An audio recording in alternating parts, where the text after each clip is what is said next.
Hizi ni nondo za habari kutoka Kemgongo TV. Mimi ni Shazi Fabian. Kamanda wa polisi kanda maalum ya Dar es Salaam, Jumanne Murilo, ametoa wito kwa wananchi kuepuka kushabikia au kushiriki katika vitendo vyovyote vinavyoweza kuchochea vurugu, akisisitiza kwamba madhara yake ni makubwa na ya gharama kwa taifa. Huku Murilo akieleza kuwa jeshi la polisi linatambua wajibu wake wa kulinda amani kwa kuzingatia kuwa serikali inatumikia wananchi, na hivyo wananchi wana wajibu wa kuheshimu sheria pamoja na kutumia uhuru wao kwa kuzingatia mipaka iliyowekwa kisheria. Murilo pia amewakumbusha kuwa nchi inahitaji utulivu, wa kwamba kuingia kwenye mkondo wa vurugu si jambo la kuchezea, kwani linaathiri maisha ya wananchi wote bila ubaguzi.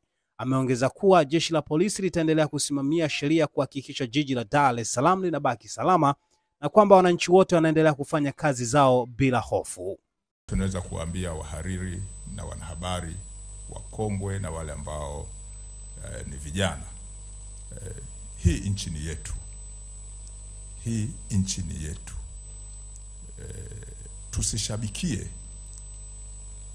Tusishabikie hata kidogo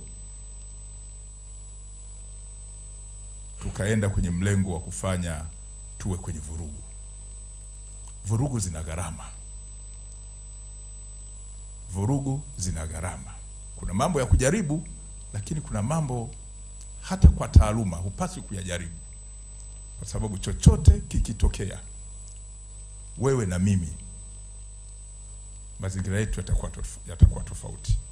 Kwa hiyo jitihada ambazo Mheshimiwa Rais amekwisha toa mwelekeo tuziunge mkono, lakini jeshi la polisi majukumu yake yataendelea kutekelezwa kuona kwamba tunakuwa salama kwa kushirikiana na vyombo vingine vya dola. Na kusema kweli, kama msemaji wetu wa jeshi alivyotoa, jukumu letu ni kuhakikisha ninyi wote mnakuwa salama na wananchi wetu kwa kuzingatia misingi ya kisheria. Sisi jeshi la polisi tunatambua kwamba serikali hii ambayo sisi ni miongoni mwa watumishi wake ni serikali ya watu, na hiyo iko wazi kwa mujibu wa ibara ya 8 kwamba hii serikali ni ya watu. Kwa hiyo tunatambua pia sisi tunawatumikia watu, lakini sisi pia tunatambua kwamba ibara ya 18 ni ibara ya kikatiba ya uhuru wa maoni ya watu mbalimbali.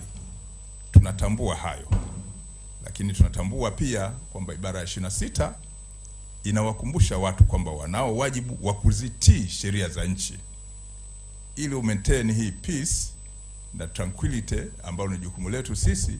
Pia hivi vipengele hivyo vinakwenda sambamba.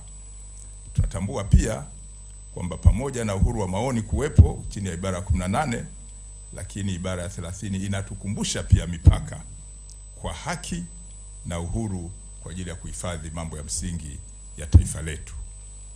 Kwa hiyo jeshi la polisi jukumu lake kubwa ni kuhakikisha kwamba watu wanaishi katika mazingira ambayo sio ya hofu, lakini mali zao na wao wenyewe wanalindwa. Hayo ndio majukumu yetu. Tunafanyaje? Kwa kushirikiana na ninyi. Sasa tumefuatilia sana mambo mbalimbali ambayo yamejitokeza katika mitizamo ambayo inaibuka katika mazingira labda ya vurugu yakijitokeza, nini kinafanyika. Ukifuatilia matukio, hata ninyi mnaona japo matukio mabaya yaliyofanywa na watu wabaya, japokuwa fursa labda haikupatikana, na kama imepatikana basi imekuwa mmeshatanguliwa na watu wengine. Sikiliza, unataka kujenga nyumba imara kwa bei nafuu? Karibu Kemgongo Hardware. Tunapatikana Dodoma karibu na ofisi ya kata ya Mchuka, mkabala na barabara ya lami ya kuelekea Mvumi. Sisi Kemgongo Hardware tunauza vifaa vyote vya ujenzi, kuanzia saruji, nondo, mabati, rangi hadi matofali. Matofali yetu sasa yanapatikana kwa saizi zote kama vile inchi 5, inchi 6, yakiwa katika hali ya uimara na yenye ubora kwa bei nafuu zaidi ya soko. Iko hivi, Kemgongo Hardware ndio sehemu sahihi kwa ujenzi wako wa ndoto. Wasiliana nasi kupitia simu namba 0750694276 ama 0653611722. Kemgongo Hardware, karibu ujenge nasi kwa gharama nafuu.